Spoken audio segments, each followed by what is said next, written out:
My very first interview that I previewed related to Chris and Katie was what we dubbed the green shirt interview. That was the WSMV interview with Holly Thompson. And so I think with that one, that being our first introduction into what potentially could have happened to Sebastian Rogers, it was the behavior that didn't make sense at that interview. For example, we learned we observed very clearly that the mom and stepdad weren't consoling each other. I think that was the biggest situation for me to overcome when I first watched that. It really wasn't what they were saying, because I didn't really know what they were saying, whether there was truth to it, whether they were lying through their teeth or anything like that.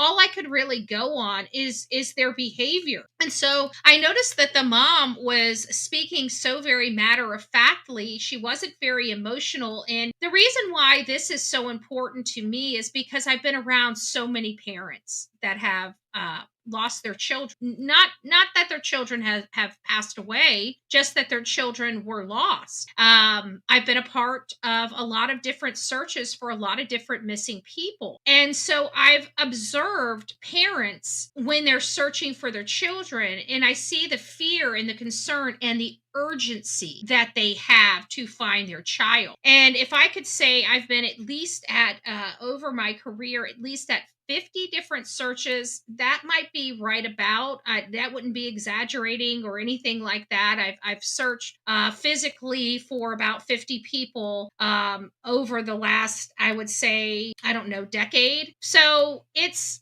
even though we've been on here, we have been party to other searches in the area and in the community and in other places as well. So I've seen and witnessed people missing people, not even the news of deceased, just missing. And so that was the first thing that got me, was the lack of them being consoled to one another. That was the very first impression that I had related to this. So I started paying attention, because that right there just kind of didn't sit right with me. And I remember saying publicly when we started diving into this case that I hope I'm not right. I hope I'm not right. I don't want to think parents could do this to their child. I hope I'm not right. But when you start seeing a bunch of different, I guess we could call them red flags, but it's something a little more than that. I don't know how to explain it, but it's a little more than red flags. But once you start hearing these cues, when you start hearing these cues, you start getting and start feeling some type of way